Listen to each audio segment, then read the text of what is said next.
اور آدمی ہی ان کی چراتے ہیں جوتیاں، جو سن کے دوڑتا ہے سو ہے وہ بھی اپنی الگ الگ دنیایں ہیں سب. سر ذکر غالب نہیں ہوا. جی حضور. غالب کا ذکر نہیں ہوا. غالب کا ذکر ہے کہاں تمنا کا.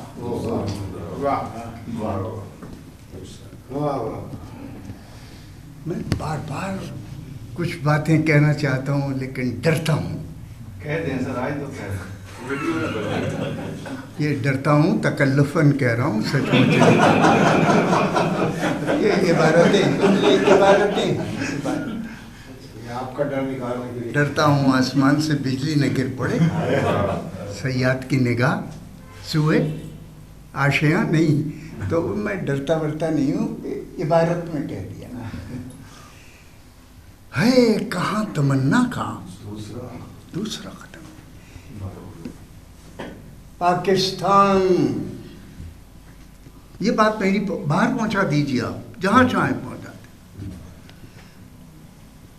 ترقی کرنے کی بجائے تنزل کے سفر پر گامزن ہے. ہم نے جو ترقی دیکھی ہے اس ملک کے، اے کاش وہ نظر آئے آپ کو نہیں آئے گی. ہے کہاں تمنا غالب سے یاد آ رہی ہے بات. 1960 میں MA پنجاب یونیورسٹی کا رزلٹ ڈکلیئر ہوتا ہے.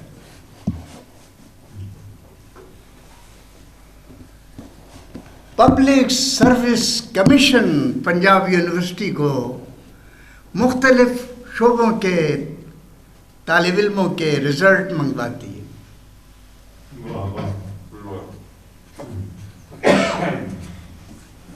اردو کمپلسری ہوئی ہے سن 60 میں. کالجز میں، انٹرمیڈیٹ میں سرکاری زبان اردو لازمی زبان ہوئی کب؟ سن ایوب خان کے بڑے احسانات ہیں، اچھائیاں بھی یاد کریں لوگوں کی. اردو قومی زبان، بڑے لوگوں کی ضرورت تھی. اورینٹل کالج کے پرنسپل ڈاکٹر عبداللہ سے کہا کہ آپ 10 لڑکوں کے نام بھیج دیں. ہمیں تو پتہ بھی نہیں تھا. ایک دن غالباً اگست کی 14 یا 15 تاریخ تھی، ڈاکیے نے آ کے ہمیں اپوائنٹمنٹ لیٹر دے دیا. یہ پاکستان، یہ کہانی نہیں ہے بھائی، سچ ہے. درخواستوں کی لمبی قطار. ابھی کوئی درخواستیں نہیں. پنجاب پبلک سروس کمیشن نے گھر بیٹھے اپوائنٹمنٹ لیٹر دے دیا. Likely to become permanent temporary post. WPES نام تھا اس کا، West Pakistan education services, 1 unit تھا. WPES 2 سیکنڈ گھر بیٹھے. اب آپ 5-5 لاکھ روپیہ لے کے پھرتے ہو، نوکری نہیں ملتی. کہیں ملتی ہے کسی کو؟ کوئی باپ دادا، کوئی چودھری، کوئی نقوی، کوئی سید، کوئی بھاٹ، کوئی راجا، کوئی فلاں فلاں فلاں فلاں فلاں ڈھونڈتے پھریے. کوئی جرنیل کرنیل، کوئی ڈگری، کوئی چیز نہیں ہے. یہ زوال پذیر ہے. اب میں بات کہنا چاہتا ہوں، کیا اچھے زمانے تھے. پاکستان حکومت نے پوسٹل ٹکٹ جاری کیا 63 میں. اس پہ یہ شعر لکھا ہوا تھا، ہے کہاں تمنا. بھائی زوال کی طرف جا رہے ہیں. کوئی تہذیب اس قوم کی سوائے میں صدرت ہوں، وزیر اعظم ہے، تو میرا بیٹا ہے، میرا نواسا ہے، میرا پوتا ہے. بھائی تم مذاق کر رہے ہو زمانے کے ساتھ. یہ کون لوگ ہیں؟ یہ خاموش بیٹھے ہوئے کیا کریں گے؟ وہ یہ کرتے رہیں گے سب کچھ. ہے کہاں تمنا کا شعر تھا لکھا ہوا غالب کا.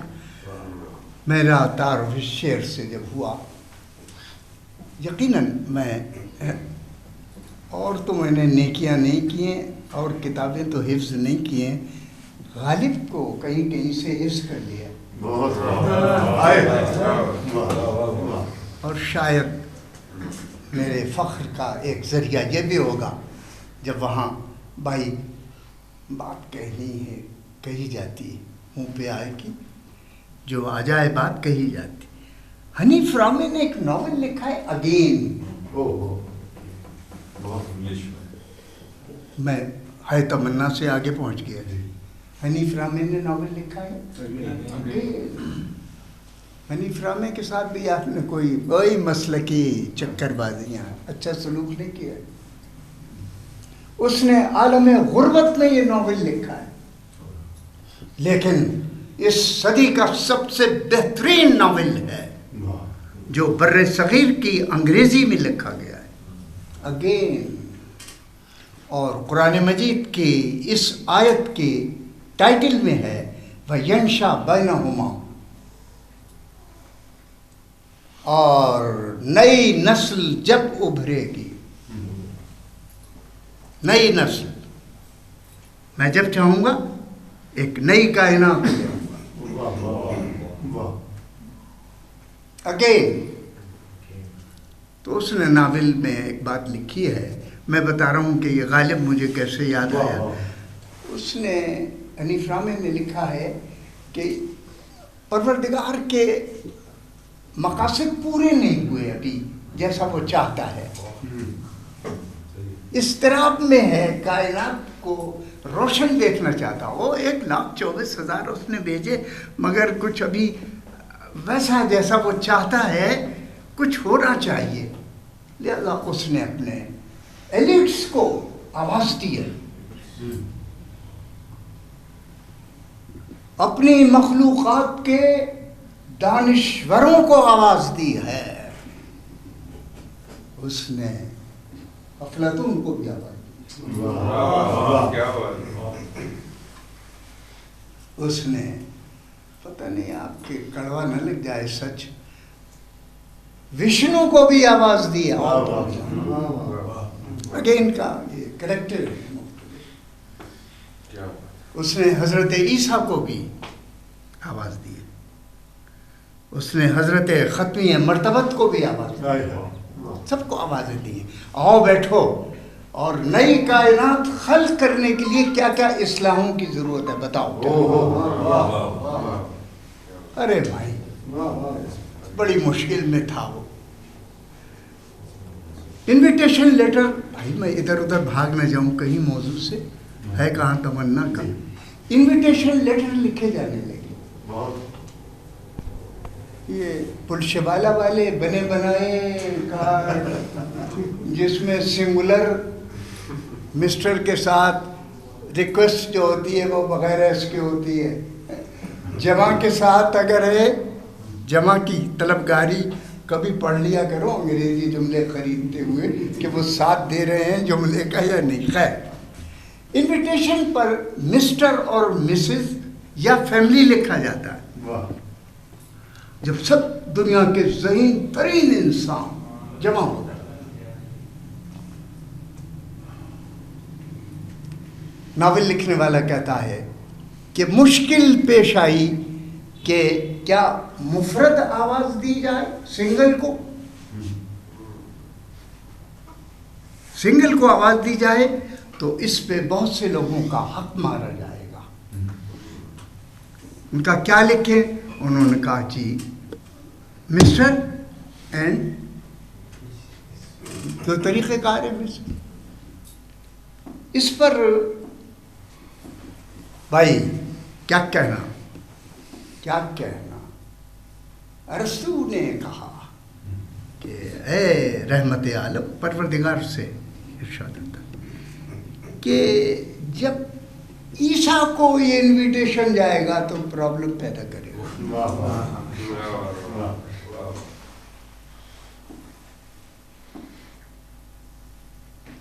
اور جبریل نے کہا کہ یہ پرابلم حضرت محمد کے لیے بھی پیدا ہو جائے گی. کسے لے جائے؟ آئے واہ واہ. مثل 17 13 4 3 2 کسی شخص کے ہو سکتی ہیں. کس کو لے کر آئیں گے؟ یہ مسئلہ پیدا ہو جائے گا اگر آپ نے یہ عبارت لکھی. بھائی وہ ناول میرا تبصرہ بھی ہے اس پر، دیکھیے گا ذرا کبھی. خیر، صدیقہ بیگم مرحومہ ہو گئی، ان کی بہن. خیر، ان کا اس پر تو بڑا اعتراض پیدا ہوگا کہ حضرت سے جب کہا جائے تو باقی کے لیے مشکلات پیدا ہوں. ان کا لکھا جائے any one you like, any one you. انگریزی میں انویٹیشن جاری ہو گیا، ہر ایک اپنی مرضی کا لے کے اینی ون یو لائک. یہ مسئلہ حل ہو گیا. جناب عیسیٰ کا بھی ماں کو لے کر آ گئے، ورنہ دنیا میں کہیں ماں کو آواز نہیں دی جاتی ہے کہ والدہ کے ساتھ آپ آئیں. کیا عمدہ ناول ہے، پڑھنے والا ہے. اور جب سب بیٹھ چکے تو ایک آخری نہیں آ رہا تھا ابھی، وہ بھی آ رہا ہے. Any one you like. Hanif رحمہ کہتا ہے کہ پیغمبر اسلام کا حلیہ بیان کرتا ہے کہ ایک شخصیت آ رہی ہے اور اس کے ساتھ ایک بیٹی بھی ہے، کالا لباس پہنی ہوئی، روتی ہوئی داخل ہو رہی ہے دربار الہی میں. یہ حسین کی ماں فاطمہ ہے. محمد اپنی بیٹی کو اینی ون یو لائک، اور ان کی سب سے زیادہ چہیتی شخصیت اس وقت دنیا میں وہی تھی، وہ لے کر آ گئے.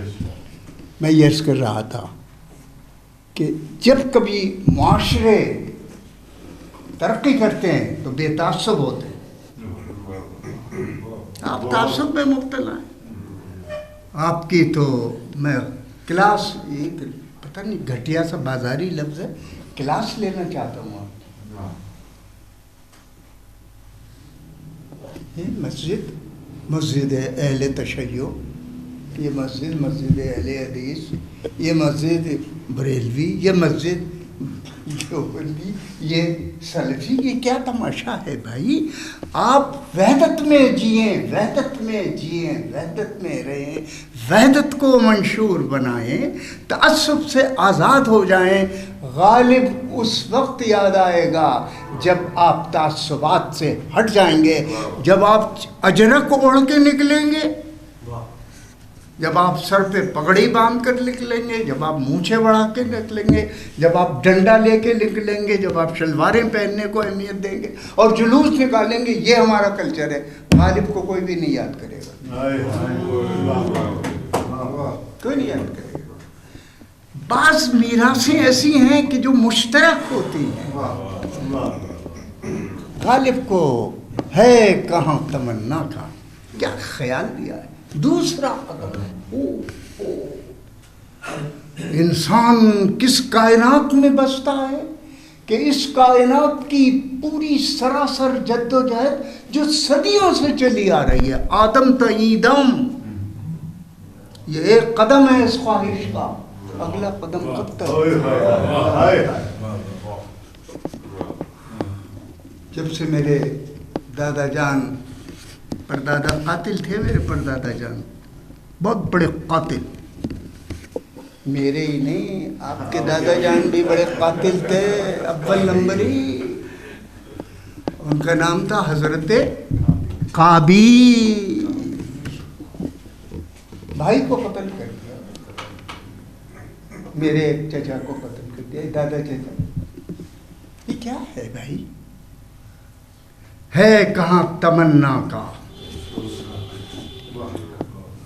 وہ چاہتے تھے یہ ہو، وہ نہیں ہوا، قتل کر دیا.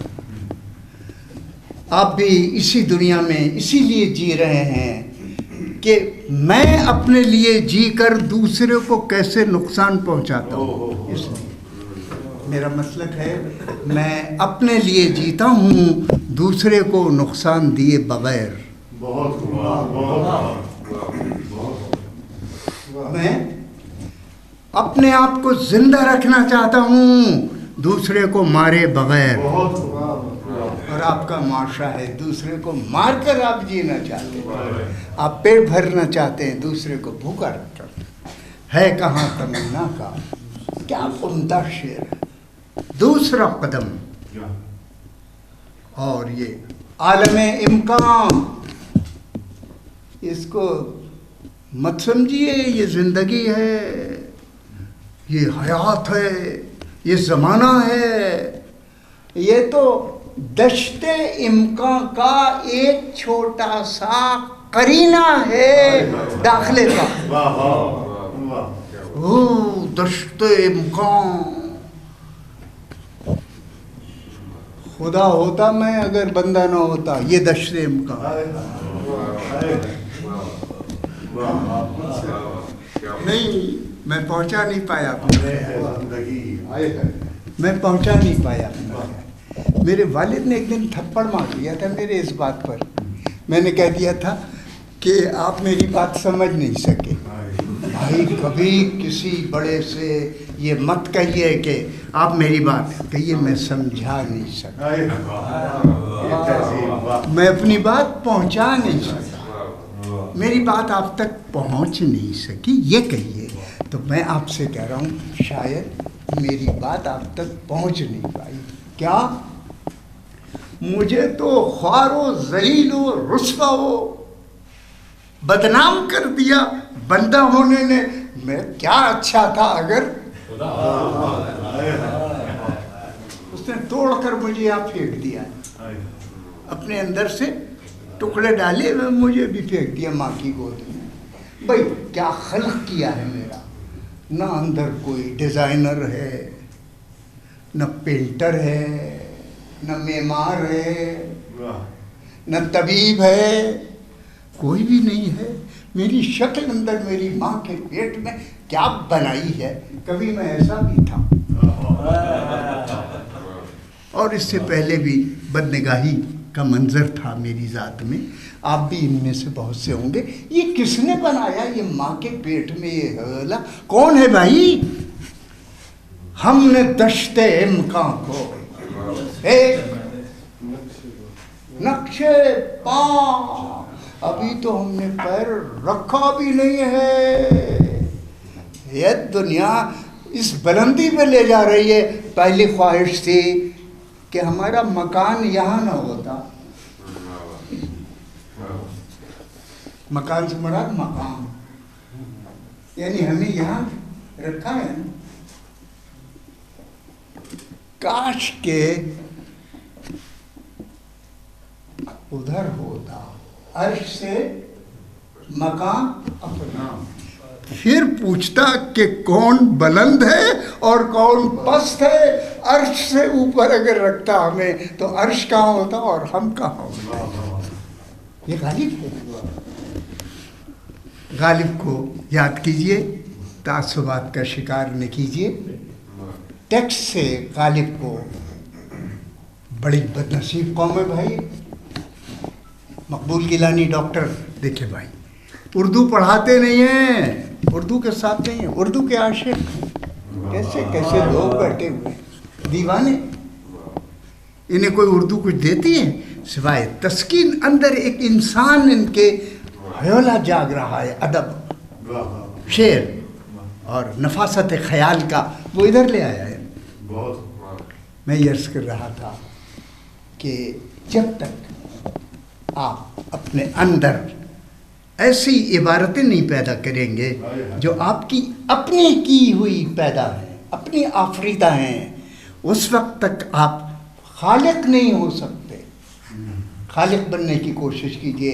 خلاق خیال, خلاق فکر, اور خلاق فکر کے ساتھ خلاق تصویر بھی آپ ہو سکتے ہیں, یعنی وضع کر سکتے ہیں کائنات.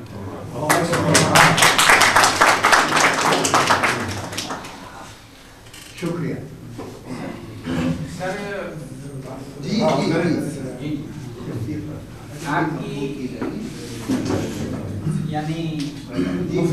جو ہے میں اسی سے ڈرائیو کر رہا ہوں سوال. اگر ہم نالج کی فارمیشن کی بات کریں تو جب وہ فرد کی ذات سے منسلک ہوتی ہے تو ظاہری بات ہے کہ وہ اپنی انفرادیت کو بڑھاوا دینے کی اور ڈیولپمنٹ ہوتی ہے. اس اینگل سے دیکھے جائیں بعض حوالوں سے یہ معاشرہ ایک تنزلی کی بجائے ترقی کی طرف گامزن ہے. ایک ہے وہ ایک خاص فارم کا تصور کہ اس کو کیسا ہونا چاہیے، اس لحاظ سے دیکھا جائے تو ہم زوال ہی کی طرف جا رہے ہیں. براہ راست اب سوال یہ ہے کہ اگر پاکستانی معاشرے میں اہل علم کا، اہل ادب کا جو بھی کردار ہے، جیسے ایک طبقہ کہتا ہے کہ یہ بہت اچھا ادب لکھا گیا، لکھا جا رہا ہے، اور ایک طبقہ خائف ہے کہ اچھا ادب نہیں لکھا جا رہا اور ادب کی مقدار بھی اتنی زیادہ نہیں ہے. لیکن جو سوسائٹی کی حالت ہے وہ فارمیشن کی بجائے جو آپ بات کر رہے ہیں جیسے تعصبات سے ہٹی ہوئی ہے، اور انڈیویجول لوگ اپنا اپنا کردار ادا کر رہے ہیں، اور ان کے ساتھ جو انسلاکات ہیں، جو ان کے ساتھ جو بھی ان کا کنٹریبیوشن ہے وہ کسی نہ کسی حد تک نظر آتا ہے. لیکن ایک مکمل قومی شناخت اور قومی تناظر میں اگر ہم سوچیں وہ چیز واقعی نہیں ہمیں نظر آتی. تو ادب جو ہے آپ کو اس حوالے سے کیوں نہیں کردار ادا کر سکا، یعنی اس کا ایک بنیادی جواز کیا ہے؟ یعنی اگر تعصبات نہیں ہٹ چھٹ سکے ہیں تو بہت سارے طبقے کو اپنی رائے سے رجوع نہیں کرنا چاہیے. اب جیسے میں یہ 3 الفاظ جیسے آپ نے ارق النساء، اور یہ ایک ڈکشن کے لحاظ سے تو یہ واقعی تنقید بہت مؤثر ہے، لیکن ایک اچھا خاصا طبقہ محبلہ کو محولہ ہی کہتا ہے. ظاہری بات ہے وہ ہے، اس کی وجہ یہ ہے کہ ماحول نہیں انہیں وہ ملا. استاد کی بات کیجیے جی آپ کی نہیں، استاد یہ کو اجازت نہیں ہے محلہ کہنا. ہاں لیکن بہرحال لوگ کہہ دیتے ہیں میڈیا تک پر روکی جائے گی. تو سوال یہ ہے کہ ہم علم کو ایک ڈائریکشن میں، ایک متعین ڈائریکشن میں، یہ مجھے تو یہ ایک لا ینحل مسئلہ نظر آ رہا ہے. ہم ایک قومی تناظر میں علم کو ایک ڈائریکشن میں کیسے اس کو قائم کیا جائے، یا ہم ان مختلف حدوں کے ساتھ، مختلف تعصبات کے ساتھ آگے بڑھتے رہیں گے. صحیح. میں چونکہ 9:30 بجے مجھے ایک تقریب میں جانا تھا، میں آپ سے 2-4 جملے کہہ کے اجازت مانگتا ہوں. پہلے جواب آپ کو دیتا ہوں. عزیز گرامی، بڑی صاف اور سچی بات یہ ہے کہ عہد جدید میں نثر بہت لکھی جا رہی ہے، طاقتور نہیں ہے، چونکا دینے والی نہیں ہے. شعر بہت اچھا لکھا جا رہا ہے، اور اس کی اچھائی یہ ہے کہ اس کی رگ و پے میں زمانے کی سانسیں موجود ہیں. نثر میں سانسیں موجود ہیں. میں آخر میں ایک جملہ اور کہتا ہوں کہ کوئی بھی ڈکشن، لفظ آپ کا اختیار ہے. چلتے پھرتے آدمی کا، ریڑھی پڑھانے والا کا، دکاندار کا. استاد تو امامت کرتا ہے لغت کی، استاد، اور استاد کے بعد ادیب. آپ سب لوگ اہل دانش خلافت کی مسلک پر بیٹھے ہیں ادب کی. وہ لفظ اگر ابھی ایک کتاب میں نے سنی، کتاب کا ٹائٹل مصنف نہیں پڑھ سکتا، موقف ہمارا کیا ہے وہ کہہ رہا ہے. کتاب کا ٹائٹل پڑھ رہا ہے اپنی، کیا ہے ہمارا موقف، کیا ہے ٹائٹل ہے. بھائی میرے پیارے، موقف تو کوئی لفظ نہیں ہوتا ہے.